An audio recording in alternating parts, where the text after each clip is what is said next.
Thank you. Good morning. Good morning. Yeah, this is third time in 6 years. I've been promised if I come back next year, I can actually register to vote in Kansas. I'm not sure it's legal, but we'll see if I can try it. Having been here last year, I can tell you this, obviously some updated material about what's going on with PCC Day, but also some updated material about what's going on with sustainability in the Postal Service. I want to bring you up to date on that. And we've got about 50 minutes or so. I've got to watch the pace at which I go through this, particularly when it gets to the part where I'm going to talk about what I do, because I'm pretty passionate about that. If you let me do it, I would talk you all the way through lunch till 1 o'clock, and I promise not to do that. You can cut off the computer if we get too close. But it is a pleasure to be back here. So let's get straight into it. What I want to do is just give you an overview. As was mentioned there, we're going to go to a video. So what we have is a video from headquarters that is our Chief Executive Officer and PMG, Megan Brennan, as well as a couple of key members of her staff. So as you know, PCC Day, PCC Week is going on this week.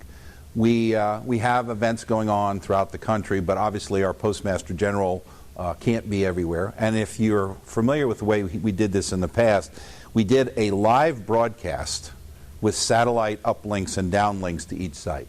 In the day of tightening budgets at headquarters, that got a little bit expensive. So what we have been doing is putting the recorded message from our PMG and the rest of the leadership team onto video discs that we send out, as well as I have one with me as well, so that we can get the message out to you, as opposed to the live broadcast. The other aspect that was very nice, and I've been involved with PCCs for years, is the old process was a very dictated date time. You all had to get on at the same time. We all had to meet at the same time. This gives us some flexibility. And again, as someone who's been involved with PCCs, I was heavily involved as a district manager. And actually, when I was a district manager in Southeast New England, I was on the National Steering Committee. It's the ability to work with our customers in any number of ways, but it's the most basic ways. Let's be flexible about when we get together instead of dictating around the whole country. So with that in mind, we have the video from Megan Brennan, who is the Postmaster General. We're also going to hear from Jim Cochran, who's our Acting Chief Marketing Officer, and our Chief Operating Officer, Dave Williams. So let's let them speak, and then I'll follow up with several other comments to give you some in-depth about what's going on with these various topics.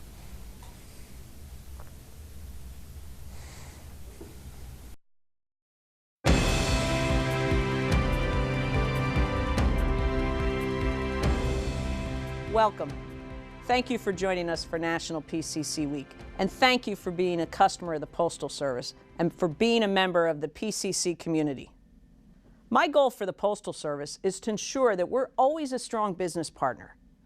That means delivering consistent value for your investment in the mail, ensuring you have an excellent experience when you interact with us, and providing the reliable service you expect.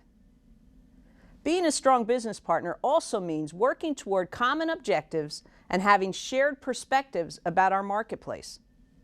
Our strategies for innovation, for leveraging the resources of our industry, for using data and technology more effectively, these areas are all ripe for industry-wide collaboration. And that's why PCCs are so important. They enable this industry at all levels and in all regions of the country to work together and share information. That helps improve the ability of the mail to compete as a marketing and communications channel. And it helps your business compete more effectively. Today, we'll have a conversation about where the Postal Service is heading. We'll also share some information about our plans as we prepare for the holiday season. Our industry is being transformed by a wave of innovations that is changing the way consumers experience mail. It's also being transformed by fully leveraging the power of information and technology. So what does that mean? Our industry is playing a more prominent role in the daily digital lives of the consuming public. Information and technology platforms are spurring more opportunities for this industry. You've heard the Postal Service talk about the benefits of the Intelligent Mail Barcode for quite some time. This industry has invested in IMB. It's now being used on 91% of full-service eligible volume, and we thank you for that. And now it's time for the industry and the Postal Service to extract a higher level of value from that investment. With this IMB information, the Postal Service is currently piloting a digital and mobile platform that will show customers the mail and packages that will be delivered that day. We'll also tell them when their mail will be delivered that day. That's a way of elevating the role of mail in everyone's daily digital experience. And if consumers are looking at your mail piece as part of a mobile experience, and also when they get delivery of that physical mail piece, it creates a higher return on your investment in mail. This has a lot of potential for the evolution of mail. It's an opportunity that's coming soon, and your use of intelligent mail barcodes enables this type of innovation. Harnessing IMB information is the key.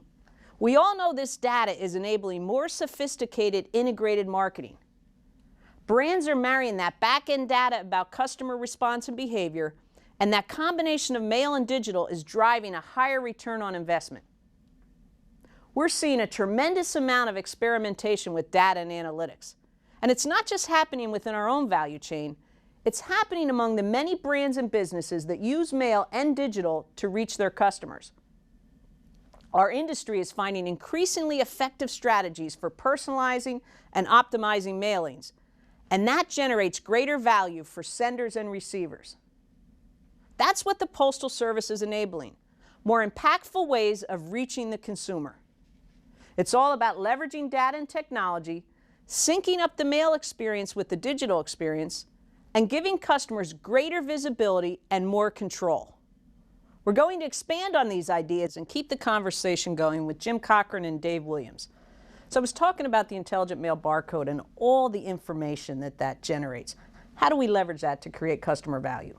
Well, more and more mail is part of an integrated campaign. You know, you hear the term omni, but knowing when mail is into the house is an important issue for marketers, because they want to surround that mail piece with other media. You know, increasingly we're in a more and more digital world, so mail competes with digital, but it also augments digital. So sometimes we're in the middle of that whole experience, and sometimes we're on the peripheral. But knowing when mail arrives is an important element for customers. So that enhances the value of mail. Oh, absolutely. And it really triggers other media and other opportunities to get the message out to customers. Yeah. So we understand the customer value that it creates. Let's talk a little bit about the business value, Dave. How do we leverage that information? Well, Megan, we use all that information that we're collecting with all the scanners that we have in our plants, with all the equipment that we have. When mail pieces go through all those operational steps, we're collecting data at every one of those steps. And so we're using that information to improve the service performance and the efficiencies within our plants and within our delivery operations. So that's been a game changer for us. And Jim, I know certainly in your former life, you know, helped us create these tools and help develop the technology that we've now deployed. How do we continue to leverage that? Well, I think there's other opportunities. So you talk about all that information you're gathering in the plant. That's also important to mailers as they're starting to get closer to the delivery point. But I think there's other opportunities to innovate around that information, to know more about our customers and what's going into the household, to really start helping customers target. The mailing industry is a pretty sophisticated industry. And I think all this data helps them get a little more sophisticated, get a little better on the quality of their mailings, reduce things like UAA. I mean, it really, that barcode, that license plate changes everything that we do. Game changer. So we want eyes on the mail. So how do we continue to spur innovation in the mail? Well, I think some of the things we've been doing with promotions and leveraging QR codes and augmented reality and near-field communication are really taking us to the next level. And remember, we're in a digital world, so our challenge was to really bridge the physical and digital. We have an app right now, USPS AR. I have a mail piece here. You got to see this thing. This is really neat. That comes to life. And that's what you want to do, especially as you're talking to millennials and the younger people out there. They want to have mail that comes to life, that bridges the digital and physical. It really helps enhance the value of mail, and it helps you get attention. That's what you're trying to do with a mail piece, get a customer's attention. So a digital reflection of a hard copy piece of mail. Oh, absolutely, and actually it triggers activity, it triggers video, it can trigger a message, it can take you to a personalized site that is really designed for you as an individual. That's where mail has to go. And we're taking that innovation on the operations side of the house too with our new mobile delivery devices, which will be deployed by the end of September across all of our delivery routes. We're taking that information and innovating on that platform to provide a great customer experience for both the sender and the shipper of packages. And that's been a great operational value in terms of our ability to drive efficiencies in our delivery operations, as well as to provide a great customer experience. We've been testing something called real mail notification, which is images of mail. But we really took it to the next level, is where you take everything that's going to be in the mailbox that day and you put it on an app for a customer to look at in the morning. They know, while they're at work, they know what's going to be in their mailbox when they get home. So real mail notification is the consumer, that's a convenience for me to have it. As the sender of mail, what's the value to me? Well, I think there's an opportunity to link off of that, right? So an image of a mail piece, it's a little grainy, it's not perfect. But when you start thinking about putting a logo or a JPEG of a catalog cover on there and let somebody that's on the road begin to shop while they're in a hotel room, and maybe if they're not home to get into their mailbox, and they can shop right off of that experience. Because all of us tend to be mobile, we're carrying that absolutely. device, so it's convenience as well. It's a convenient way of seeing what's going on in your life, and it's how people want to consume information. Now, once again, there's a lot of digital information coming at us, and the opposite end of that is that hard copy paper is still a great way to get information to people. I mean, paper remains an outstanding digital display device. Excellent. And I mean, I heard we talked about omni-channel marketing, we talked about integrating mail in the daily digital experience. That helps in terms of managing my daily content.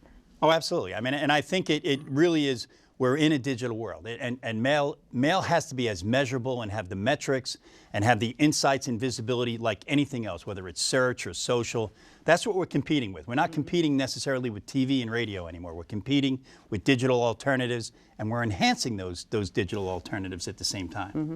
And we also talk about just hyper-personalized mail pieces, correct? You talk about targeted, relevant to me, creative, so that you get your eyes on that mail piece. And I think that's where mail is going, and has been for a few years.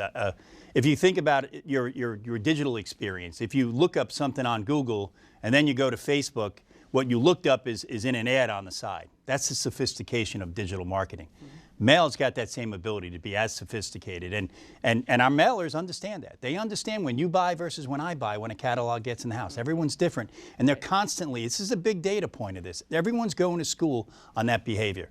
And that keeps mail very relevant. And that's the most important thing, keeping mail relevant in an increasingly digital age. Absolutely. Keeping mail relevant, also keeping mail affordable, and keeping our customers in the mail, Dave. Let's talk a little bit about moving forward. We made a number of network changes here to optimize the infrastructure. As we move forward, we're looking forward to the fall mailing season and to peak period. Let's talk a little bit about our plans for peak readiness. Well, we've been investing in the future, and that includes in the short term as well. Right. And we are prepared for the fall and the peak holiday season because we have invested in our business and in the future of the organization and the industry. We've recently deployed a number of small package sorting systems, as well as expanding on the capability of our automated bundle and package sorting equipment. We're adding bins. What that does is that increases capacity in our plants. Mm-hmm. It reduces the number of handlings. And the added capacity with the small package sorting systems, not only for packages but for bundles, that is powerful in terms of our readiness for the fall and the peak holiday season. And let's talk about how we're leveraging our delivery management systems and our local operations centers to ensure we meet the customer expectations and we drive that efficiency. Well, one of the great values of the mobile delivery device is that geo-coordinate capture that we're getting. That's the breadcrumbs that we're getting, and we're able to take all that information and put it on a map, and we're able to identify where carriers are on his or her route. And that's a powerful efficiency tool for our delivery operations managers to use. So we're managing efficiencies using this delivery platform with the local operations centers, all leveraged on the data that we're collecting off this mobile delivery device. Right, and it is a platform, so we're able to communicate with our carriers, correct? We've had some examples. We have had some examples where we've had carriers in some unsafe situations, and we've been able to message our carriers to keep them out of harm's way. And that's been a powerful device too. And we're also able to take that information and provide a hold or pickup, or to deliver a package based on a customer's instructions if that customer is not available at the time at that delivery, to be able to pick up that package at a different location. So improving the customer experience. Ultimately, Absolutely. that's what it's about. I think what's really neat about the whole thing is that it begins with the barcodes. It's enhanced with technology. And it's really a unique opportunity to improve all the, Dave talked a lot about the business value, but it's that same foundation that creates the customer value. And for us as an organization, one of our key initiatives is leveraging data and technology to drive value. And it's both at the customer level and the business level. Yeah. So we're taking advantage of that data and that information, providing great analytics to drive efficiencies and great customer experience.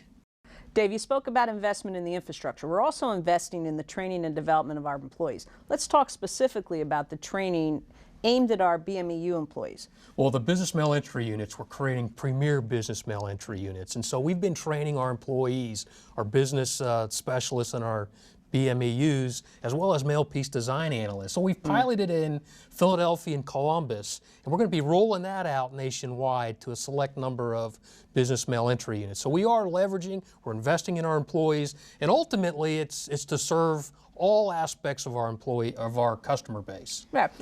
I think you mentioned it's like an empowering issue. So you're empowering business mail entry to solve problems. That's what customers want to hear. But with our devices, we're empowering letter carriers to be better connected to help customers solve problems. And even our managers, we're putting all this data in a mobile way so that we're empowering every manager in the Postal Service to make decisions in a more nimble, quicker way. Absolutely. So it really is empowering. And it's all designed to improve the customer experience and to provide better services for our customers.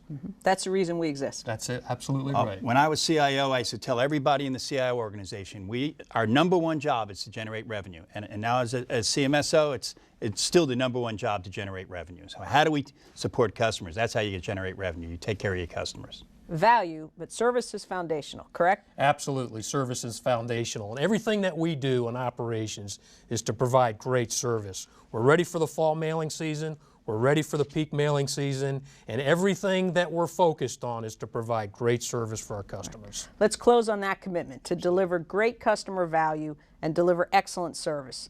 Thank you, Jim. Thank you, Dave. Thank you, Megan. And thanks to all of you for joining the conversation today and for being part of our PCC community. We look forward to sharing additional developments and continuing our conversation. Let's have a strong holiday business season. And please let us know how we can help support your business goals. Thank you for your business and thank you for your partnership.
Okay, so back to the presentation. What I'll be doing is really just going through a couple of the high-level points that you heard from Megan, Jim, and I'm forgetting who was on there. The COO, Dave. Yeah. To hear what they were talking about. So let's go back to the slides. I think this is working now. So several key points there. these are the high-level values of what they were talking about: customer value, business value. So what can we do for you? What are we doing to control our costs, to improve our service, and also to talk about the PCC, the Postal Customer Council, how you fit into this, how we value what we're doing with you. Those are our key strategies. When you heard from Dave, point of emphasis was the premier business mail entry units. That is an effort on our part to change what we're doing in the BMEUs, to make sure that the employees are trained, and that becomes the key. You can't expect anything out of your employees if you don't give them the equipment and the training and the time to get it done, and that's what we're going to be doing. And the key there is that we're going to be leveraging the technology to make sure that they can take best advantage of that. So emphasis on the premier BMEU. As Dave indicated, they're testing that in 2 sites, Philadelphia and Columbus, Ohio.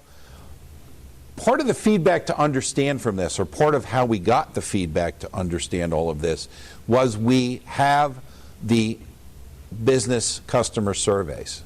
We listen to our customers, the voice of our customers. And the VOC was giving us information that you as our customers were not pleased with what we were doing in BMEUs. So a couple of key points of emphasis. 1, those surveys are important. 2, we do read them. And 3, we not only read them, but we react to them. This is a direct reaction to that.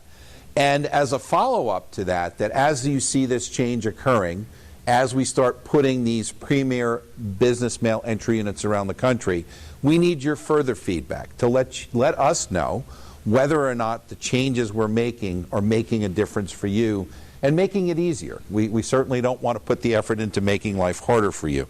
So those mailer scorecards that we get out of the VOC are extremely important. And we are hoping, more than hoping, planning that what we're going to be doing in the next couple of years are going to start to make those differences.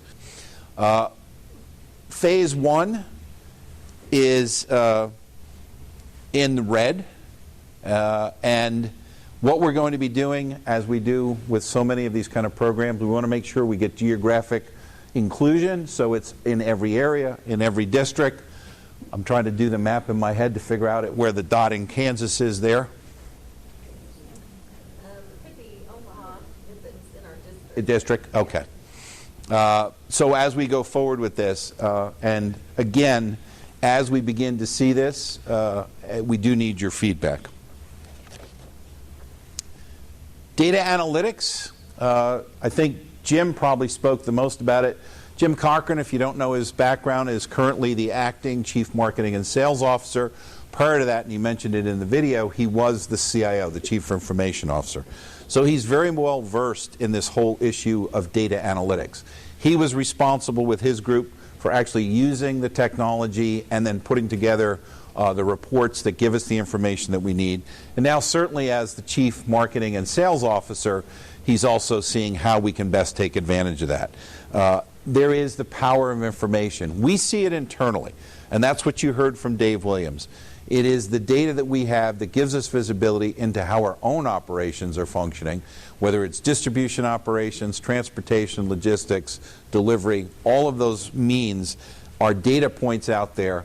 And I can tell you, as the former Senior VP for Intelligent Mail, it is literally billions of data points on a daily basis. We are just handling so much mail, and there are so many screening activities, whether it's the sortation, the scanning, whatever it might be, it's all out there.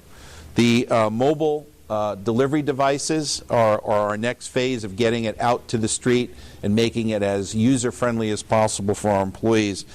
But again, it's all these data points that we want to put to use for ourselves to reduce costs, improve efficiency, improve service, but also want to look at innovative ways for you as our customers to make use of the same information.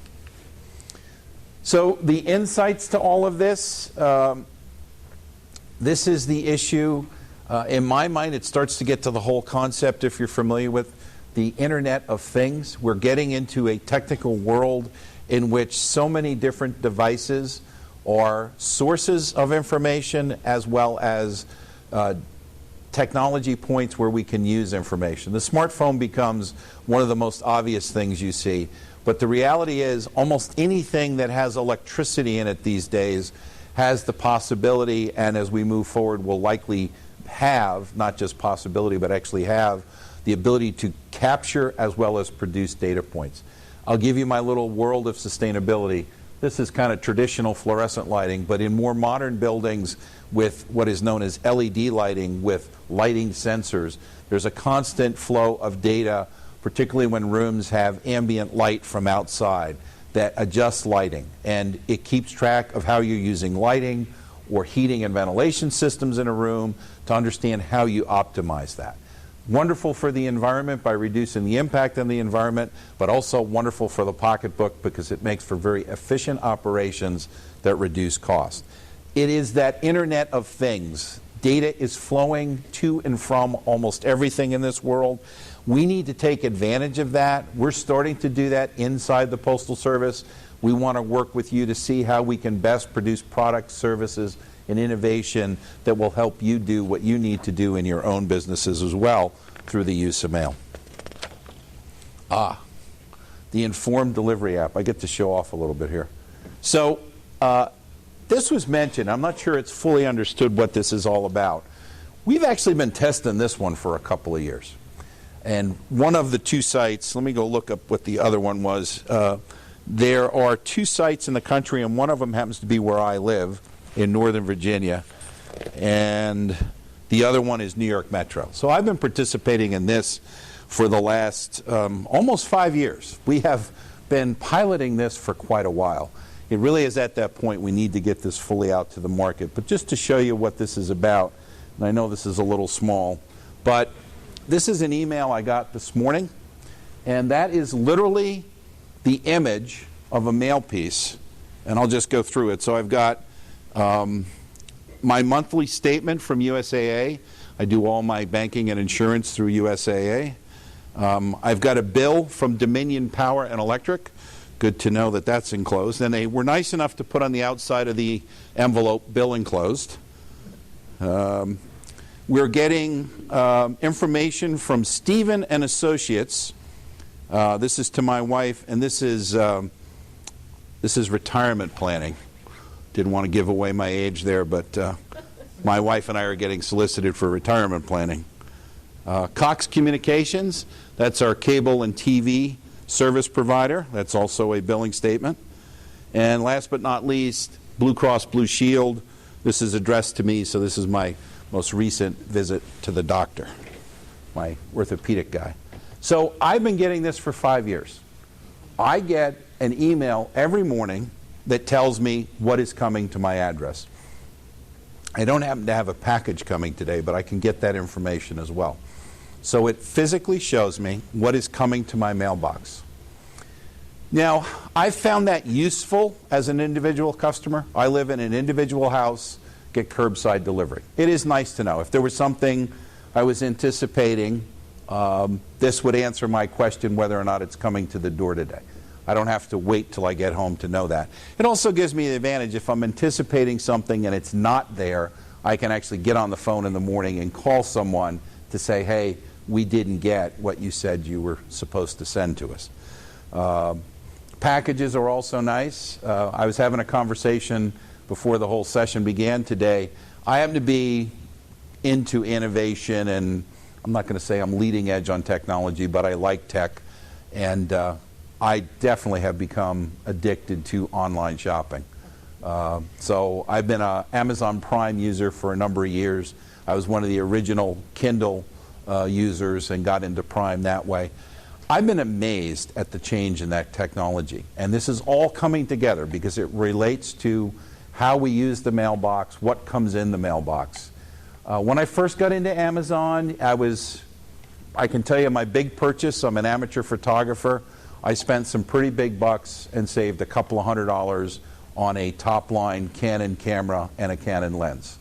I feel bad for the brick and mortar guys because I know what I did. I went to the local camera store. I played with the different lenses that I liked. I played with the different cameras, decided what I liked, the feel, the touch, the weight, and then I bought it online.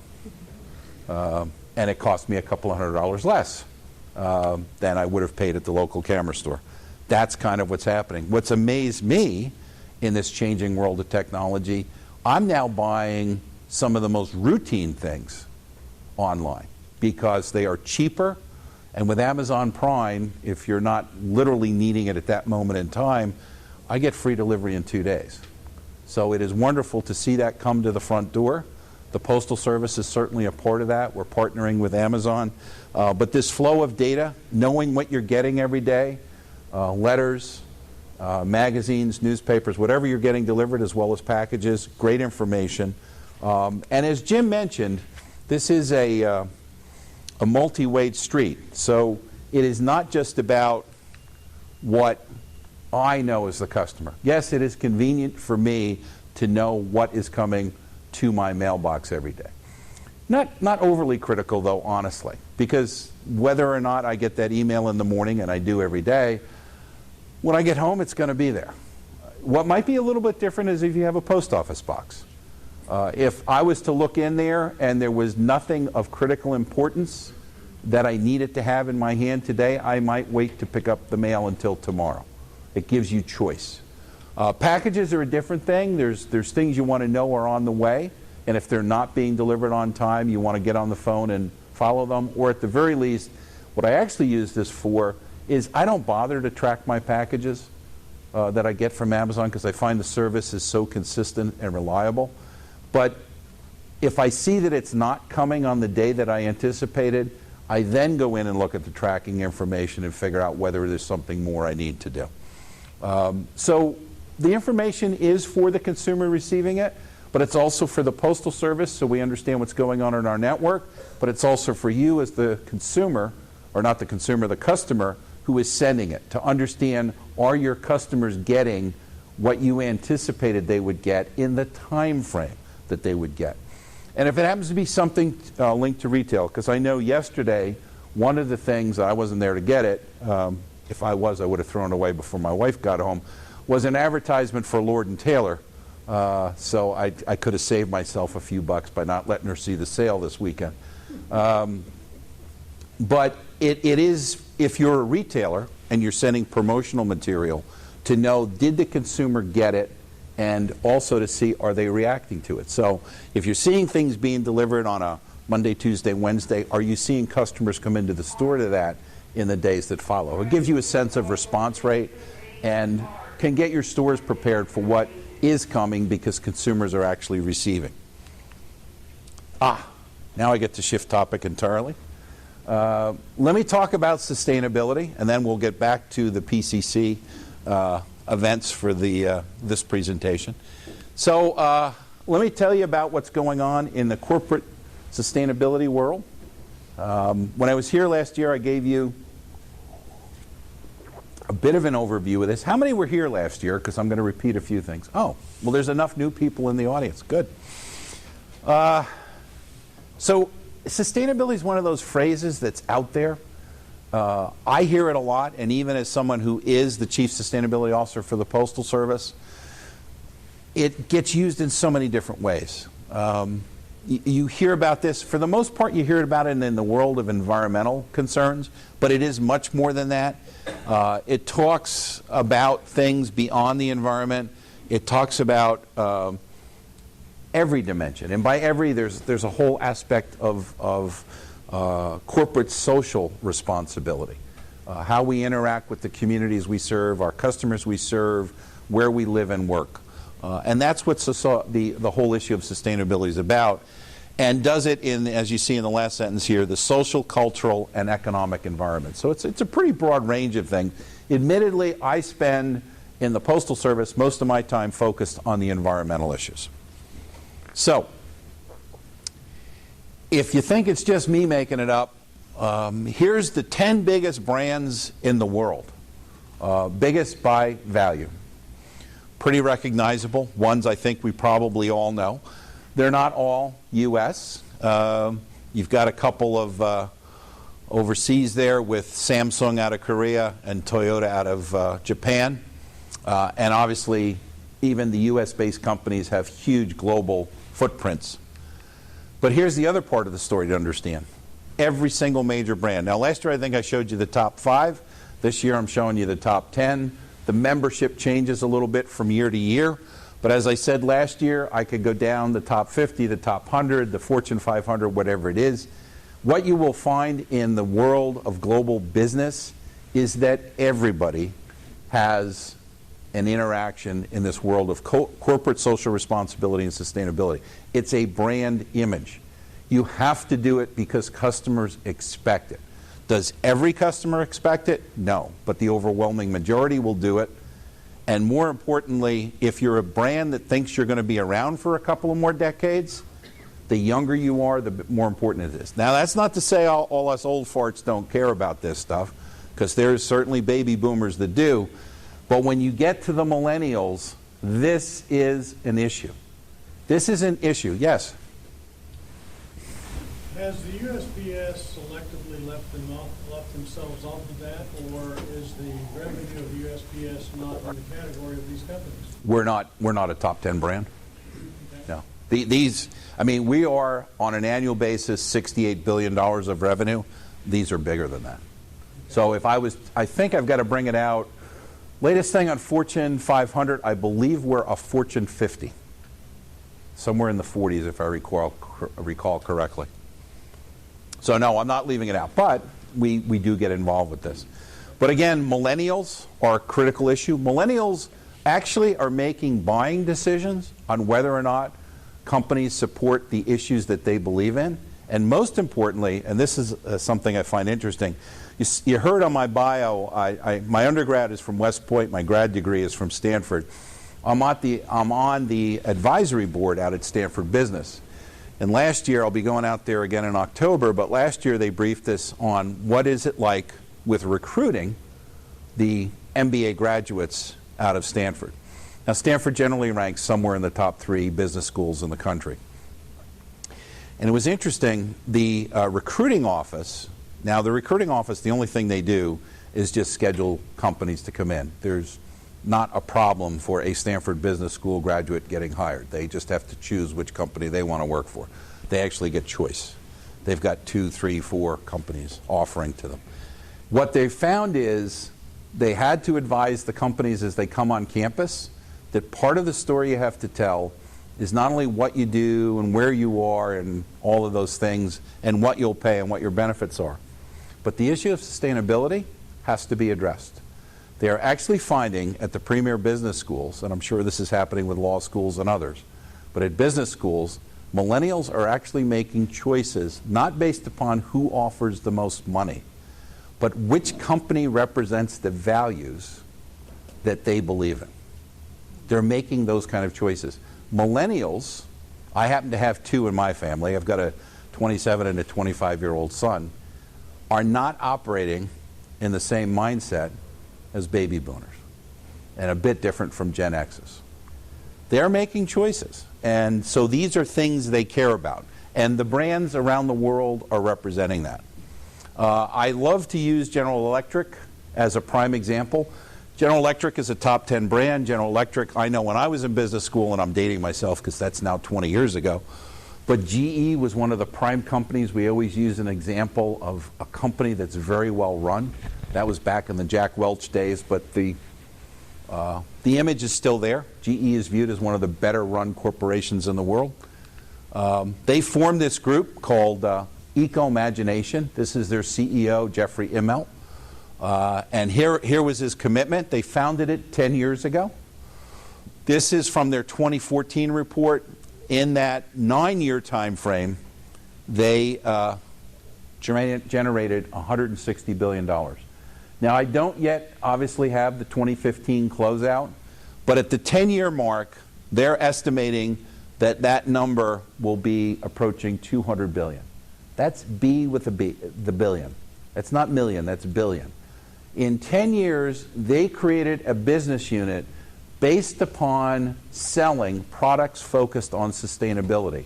And in 10 years, they will have generated $200 billion in revenue.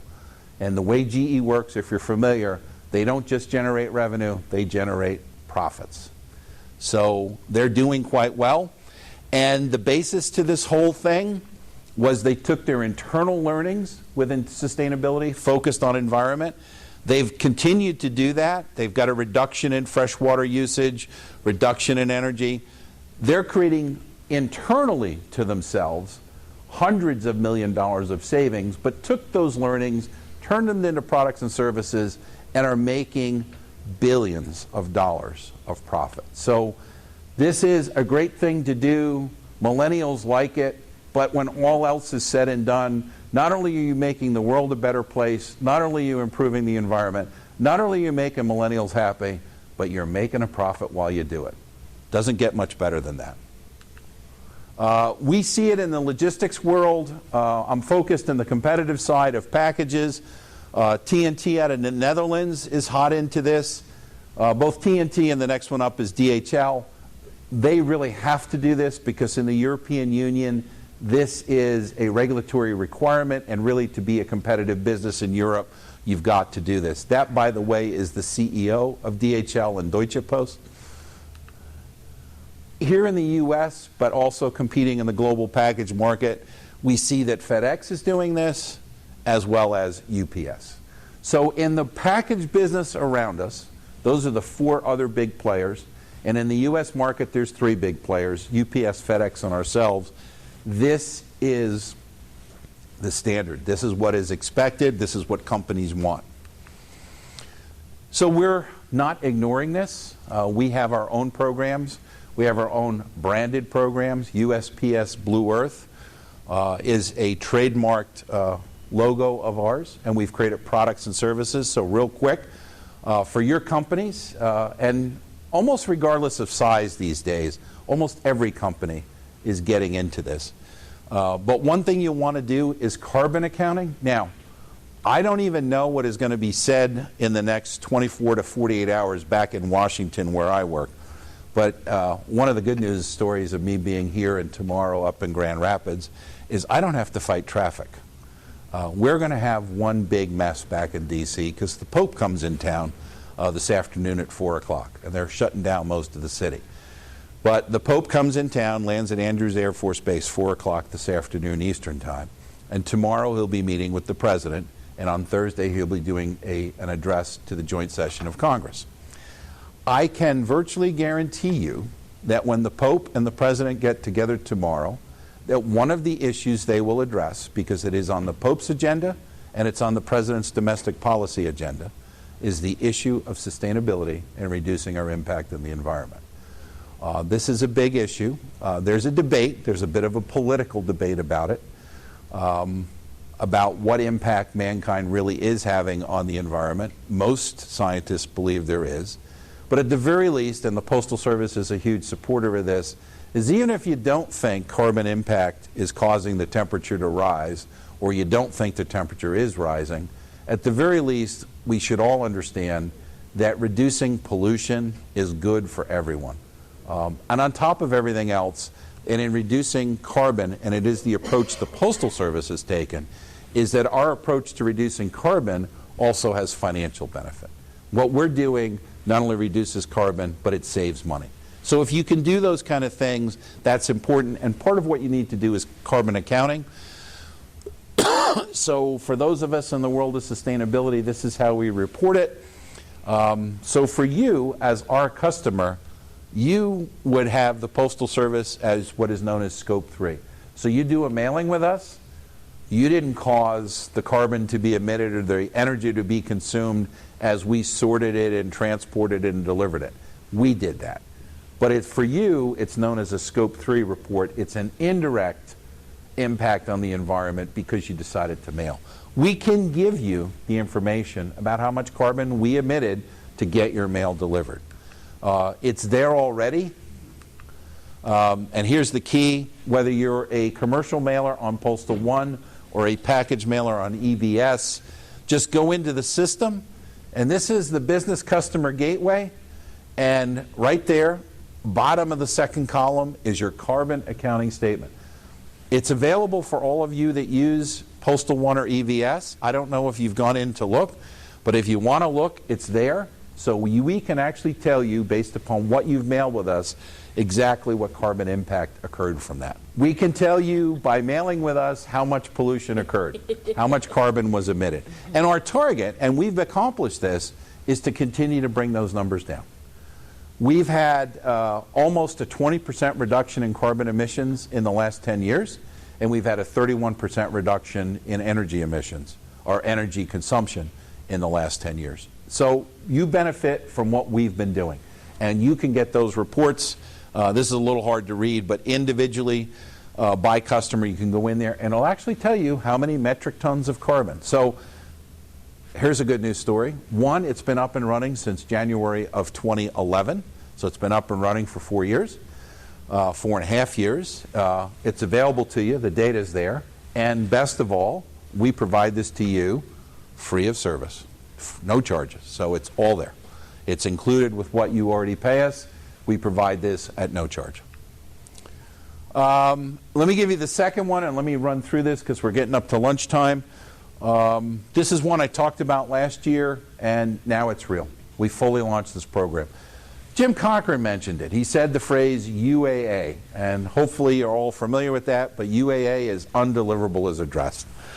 This happens to be focused on first-class letters. We have 1.2 billion pieces of undeliverable as addressed first-class letters every year. That's out of a total of 150 to 155 billion pieces of mail we deliver. So it's not a staggering percentage, but it's still a significant amount of mail. And because it's first class, most of this stuff actually needs to be returned to the sender if we can't deliver it, because it may contain some level of personal information. So we set up what is known as secure destruction. There's a couple of steps to this.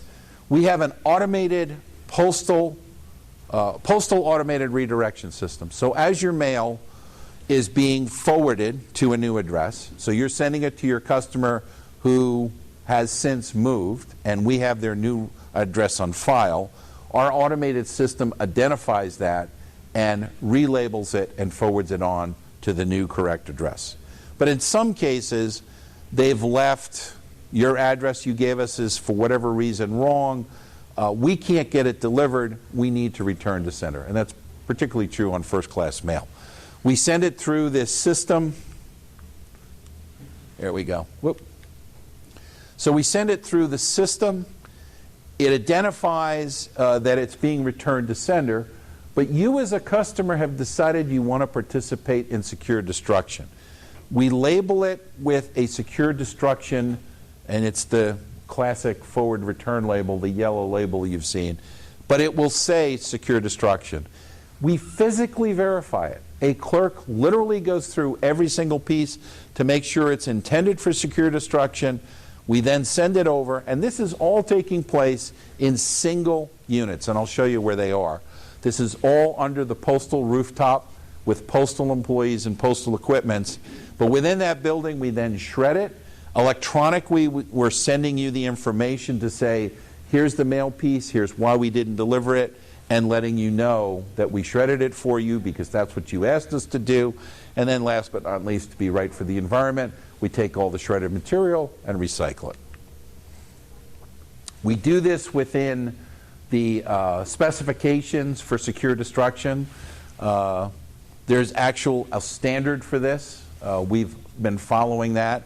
We shred it to the size of pieces that are specified they need to be to assure the secure destruction.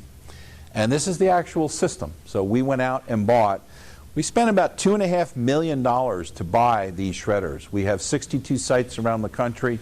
Each one of them have 2 of these shredders. So we identify these mailings, shred them properly dispose of it, and then in parallel to that, electronically are sending you the change of address or the reason for non-delivery, as well as the fact that it was shredded. Here's where they are. Like so many other aspects of our network, we have consolidated our postal automated redirection system, our PARS sites. You also saw the term up there earlier, CIOS, C-I-O-S-S. That is the specific piece of equipment. Do we have a CIOS? We do have a CIOS here. Okay, so you could go see one. If you have been out on the workroom floor, you know our letter sorting machines are DBCS's, delivery barcode sorters.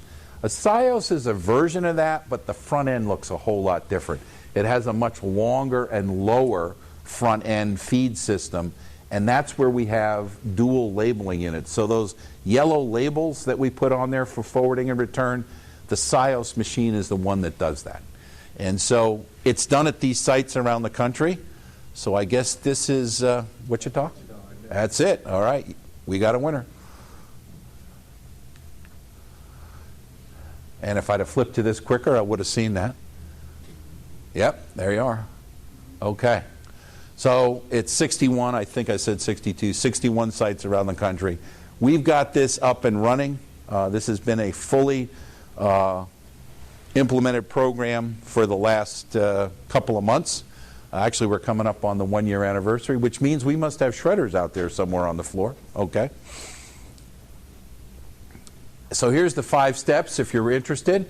1, you've got to be first-class letter size. Good news is we're working towards flats. We're not there yet, but we may be there soon. But for now, it's got to be first-class letter size, and it needs to be full-service intelligent mail barcodes. You need an ACS account. This is data that is provided digitally to you. We do a pull, not a push. So in tech terms, what that means is we post the data to the website. Go get it whenever you need it. If you want to pull it down every day, fine. You want to pull it down every 15 minutes, also fine. I don't think you really need to do that, but you can pull it as often as you want as opposed to us trying to send it to you. So we put it up on the website and you get 2 data points. One is, here's the reason we couldn't deliver it.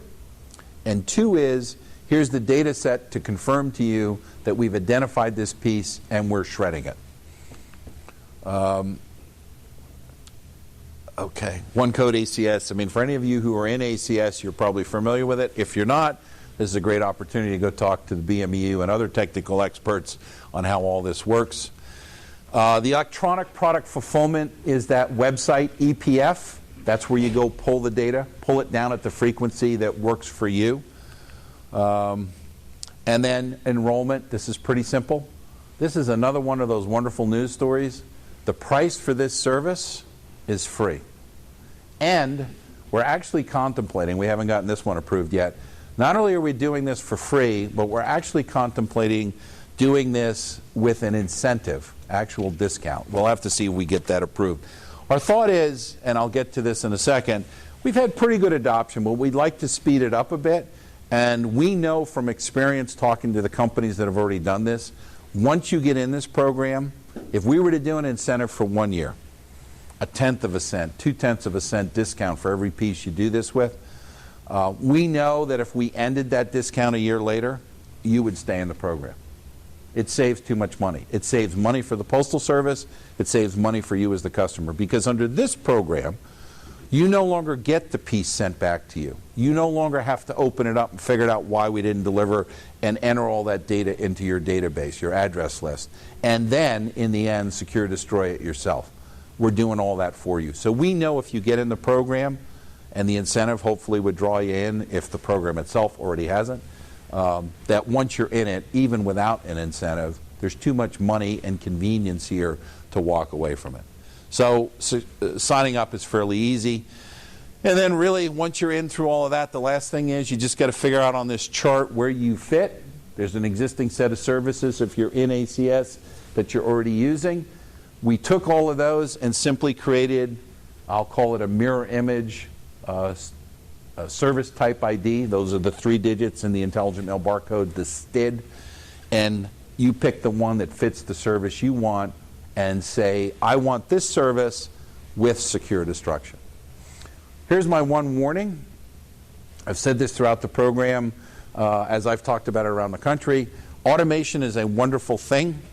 Service type IDs are a wonderful thing. But at the end of the day, if you put one of these codes on there, I can guarantee you, if we don't deliver it, we're going to separate it, identify it, and shred it. The system is unforgiving. So if you want it, we'll make it happen. What our concern is, please don't put that on there and then try to call us up and say, please don't shred my mail, because we're not going to be able to do that. It's going to identify it if we can't deliver it, and yes, we are going to shred it. So do it if it works for you, but just understand, once that's on there and we can't deliver it, we will be shredding it. So here's the growth. It's been a very steady trend. This one here was unique. We had a major healthcare provider participating who had a cyber breach and had to send notices to all their customers in every possible way they could, and actually sent a whole lot of stuff out that had bad addresses on it. But they had a security breach on the digital side of the world, did a huge mailing with bad addresses, and we saw this. But even without this unbelievable peak, we've seen a very steady growth, and we're going to meet our goal for fiscal 15 in terms of the amount of volume we're going to process in the system. Here's participation. As I said, healthcare was a big participant. The other one that's been exciting for us, and it's happened mostly in D.C. with the big federal agencies, is government agencies are understanding this is something important, whether we're talking with VA, Social Security, IRS, Census, and I'm sure the same thing applies at a state and local level. There's any number of government mailings that go out that do contain personal information, and if we can't deliver them, do you really want it all coming back to you, or do you want us to do secure destruction for you? So whether you're a government agency themselves or you're a service provider doing the work for a government agency, we're seeing a huge growth potential here. But telecom's been a big participant. Healthcare's coming on board. We just see all kinds of opportunity for growth. Here's the bottom line. Those volume numbers, so as you can see, this is our, actually I don't have the date on here. This was our year-to-date in August.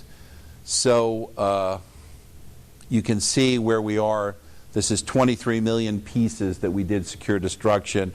We had a target of 21 million. So by the end of the year, I was showing you, we're beyond target.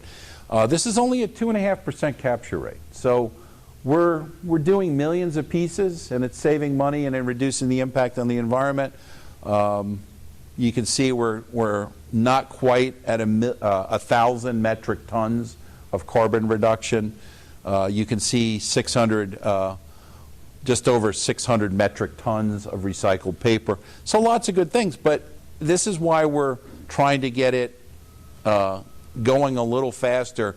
We're still really at the very low stage. This is, in terms of the total volume that's out there, we've only got about 2%. We really do want to continue.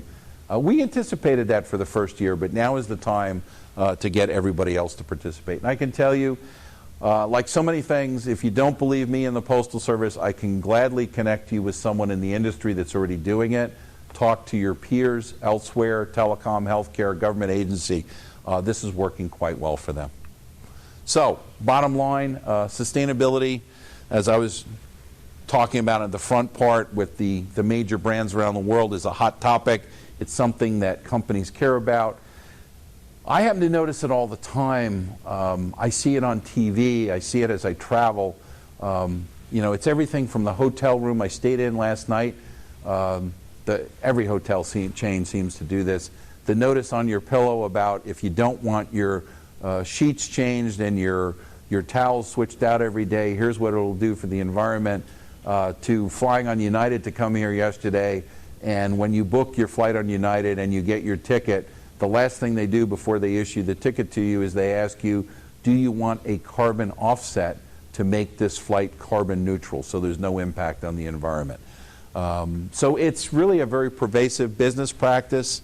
We're looking at creating new products and services. One I didn't talk about because it's only available to the federal government is we're doing recycling of electronic products through the mail, free of charge to federal agencies. They send recycled electronic and printer cartridges, electronic products and printer cartridges back through the mail. No fee paid by them. It's all free. We have a recycling company that we're doing business with that pays the postage. So imagine that. You've got something you need to recycle, electronic products, printer cartridges, toner cartridges. You're not really sure what to do with it. If you're a federal agency, You're able to do that through us free of charge, and we give you the reports that they need to report their progress to the White House every year. But we're doing that. We would love to be able to do that to state, local, as well as individual consumers, but right now the law doesn't allow us to do that. But we're trying to stay innovative and creative and look at new things we can do that not only benefit the environment, but obviously things like recycling through the mail creates a new source of revenue for the Postal Service. And I can tell you this through experience, that every project I've worked on in the 4.5 years I've been in this job, we've been able to find things that not only benefit the environment, but either cut cost and or generate revenue for the Postal Service. Right for the environment and right financially.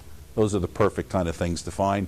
And we've had no problem finding those things. Because almost anything you do to simplify and streamline process is financially beneficial and it benefits the environment. So I'll leave it at that. We need to wrap up and get to lunch here. Okay. So here's where we're at. Just to close out on a couple of thoughts for PCC Week. There's a number of ways to stay engaged with this. Obviously the local PCC and everything I've heard about what you do out here in Wichita is fantastic. But there are also some national tools that are available online through PCC Communication. Ernie and his staff back at headquarters are the ones engaged with this. So let me just go down through the list. There is a monthly newsletter, PCC Insider. There's a LinkedIn pilot that we're working on. I am personally engaged in LinkedIn. I find that a wonderful professional website. I'm connected with all kinds of professionals in the world of sustainability and the environment with corporations all around the world. So LinkedIn is a great way. And what you'll find on LinkedIn, how many LinkedIn participants in the room? Oh, okay, so it's pretty pervasive. What I find great is I've got personal LinkedIn connections, but I also belong to any number of different groups. I even have my alumni association stuff on there for both West Point and Stanford. But I find it a great way to keep connected. And the groups, things like PCC is a great way to stay into discussions and keep in touch with items and issues that are important to you.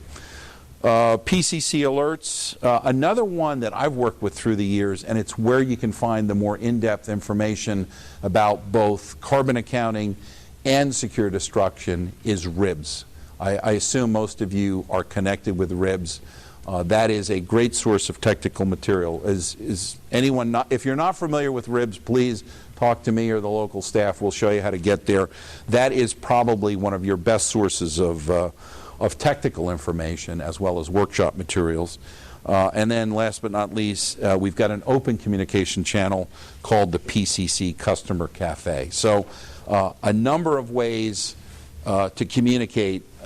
We're trying everything we can. I think if you heard anything from me, but you heard it really more importantly from Megan and Jim and Dave, is we're trying to make this available in the broadest way possible. Whether it's hard copy communications through the mail, actual mailing of information, which we certainly do and support, but we're also engaged in the latest in social media and the digital world. So among the PCC community, we continue to work towards this. That's what this is all about. That's what the PCC Week is all about. It's how do we keep all of this connected with the Postal Customer Councils themselves, mailing industry focus groups, as well as the Mailers Technical Advisory Committee. That happens to be some of the bigger commercial organizations. I know Ernie is directly involved with that. That meets in Washington on a quarterly basis. The oversight, the advisory committee, which again, when I was a district manager, I served on that, and the National Postal Forum. So all of this comes together. This is this whole concept of how do we work together to stay involved and communicate in both directions. What are your needs and what are our concerns that we're trying to share back with you? This whole collaborative effort, this is Megan again, at events at the Postal Forum, as well as I believe this looks like the Ben Franklin Room possibly, with some of the MTAC events. But there is this ongoing effort to collaborate and reach out and come up with the newest ideas possible. And that's what we work towards. PCC Leadership Award winners. Okay, so this one was the 2015 PCC Leadership Award recognizing the gold medal best practices for the online, both the RIBS and the PCC. So just ongoing recognition of what we're trying to do there. And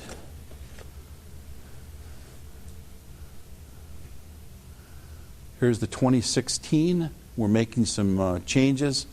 We have gold, silver, and bronze level membership excellence award, as well as the PCC of the Year award, which are done at different levels. And there's one award in each one of those market, and then also the District Manager of the Year, which is handled by the areas. So we obviously want to do the continued collaboration, working together, communications. But another nice part to this whole story is to give recognition, to understand who's doing a good job, recognize them for that. And probably most importantly, what you always get out of awards is to understand what it is they did that got them recognition, so you can understand how I can get to do that too if you're not yourselves one of the award winners. Let me just close. I think here is the last one, which is, yep. We always have to give the pitch for this. I think Ernie already talked about it. We'll pitch it again. How many have gone to the Postal Forum? Okay, a few. I've been to many. You've been to, you dated me. What'd you say? First one you went to was 1970? Number 4, wasn't it? Number 4. My first Postal Forum was 1992 as a district manager, and I've been going to them ever since. So for me, it's been 23 years. Postal Forum in Nashville will be 24 for me. Back in the day, there were actually 2 a year. So I've been to more than 23 or 24 forums. It's a few more than that. Now we just do 1 a year. But this year it's in Nashville. That's a venue that we've been to before. If you've never been there, it's a very interesting place. The city of Nashville is very nice. But we have the Postal Forum out at the Opryland Hotel, and I think that's the biggest of the Opryland hotels. It's quite a place. It's all under one roof. It's a bit staggering. I've been to other Postal Forums. Last year it was Anaheim, and so there were different hotels we stayed at and then went to the convention center down the road. When you go to Opryland, the hotel, the convention center, the restaurants, everything, it's all under one roof. So it's quite an interesting place. And actually, when we held the Postal Forum in Washington 2 years ago, it was also at the, not the Opryland, but the Gaylord National, which is the same company. Same kind of venue, all under one roof. But Opryland is very nice. Postal Forum, a great activity-filled week with a great deal of information, wonderful workshops, and the ability to get certifications in a whole host of different programs. Great opportunity. If you haven't been there, and it sounds like several haven't, I have to tell you, the award or the winning gift certificate today, free attendance at the Postal Forum, that's a great opportunity for you. So whoever wins it, thank you and good luck. Hope to see you there. I do several workshops at the Postal Forum, so look forward to that. But I can't push Postal Forum hard enough. It is a great event.